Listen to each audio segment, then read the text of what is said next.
Emmanuelle Béard a longuement pris la parole dans le magazine Elle pour expliquer sa démarche puissante et difficile, celle de révéler l'inceste qu'elle a subi à travers un documentaire co-réalisé avec Anastasia Mikova. Elle revient notamment sur la réaction de ses enfants. Entre ses 10 et ses 14 ans, Emmanuelle Béard a été victime d'inceste. Une terrible révélation faite par la comédienne de 60 ans dans son documentaire Un silence si bruyant, sur M6 à 23h10 le 24 septembre, co-réalisé avec Anastasia Mikova.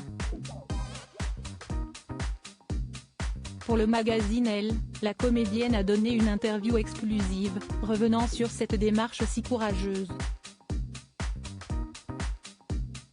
Mère de 3 enfants, née de pères différents, elle a expliqué l'accueil qu'il avait donné à sa parole puissante. Fille de Geneviève Galéa, mannequin et comédienne, et du chanteur Guy Béard décédé en 2015, Emmanuelle Béard a braqué la lumière sur ces mots du passé. Si elle refuse de divulguer l'auteur des faits, elle a précisé qu'il ne s'agissait pas de son père, pour éviter toute terrible hypothèse. Ses parents, elle leur a confié la terrible blessure, avouant que cela n'avait rien changé, certainement car il ne pouvait réaliser la violence de ce qui lui était arrivé. Qu'en est-il de ses enfants, Nelly, 31 ans, dont le père est l'acteur Daniel Auteuil, Johan, 27 ans, qu'elle a eu avec le compositeur David Moreau et Surifel, ou Surafel, 14 ans, adopté avec le comédien et réalisateur Michael Cohen? Ils connaissaient mon histoire, je leur ai parlé très tôt, c'était important pour moi de leur dire que ça pouvait arriver. Alors je leur ai montré ce film tout de suite.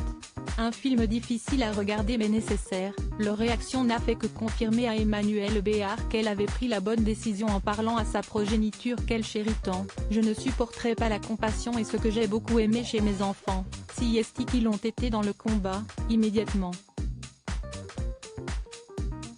Une histoire que l'épouse de Frédéric Chaudié a souhaité partager avec les hommes de sa vie. Ce que je vais dire est délicat à exprimer, car il s'agit de sexualité, mais si est-il important pour ceux qui l'ont vécu, si est-il toute une aventure que de prendre du plaisir dans cet endroit qui a une racine douloureuse. L'inceste va au-delà de la famille, un problème sociétal des mots sur des mots qu'Emmanuelle Béard pose avec force et délicatesse à la fois. Un travail qui n'a rien d'aisé mais au regard du fléau, il est indispensable. Cette situation nécessite une réponse politique et sociétale, a plaidé Emmanuelle Béard. Le documentaire sera projeté le 19 septembre au secrétariat d'État chargé de l'enfance. Je salue le courage d'Emmanuelle Béard et de celles et ceux qui témoignent à ses côtés. Il faut une prise de conscience collective de ce fléau qui continue à détruire tant d'enfants, a réagi la secrétaire d'État à l'enfance, Charlotte Cobel, sur X, ex-Twitter, annonçant qu'une campagne allait être lancée. Début juin, le gouvernement avait présenté les axes d'un futur plan contre les violences faites aux enfants centré sur les violences sexuelles, déjà jugées timides et manquant d'ambition par les associations. L'interview d'Emmanuelle Béard sera disponible dans le magazine Elle du 14 septembre 2023.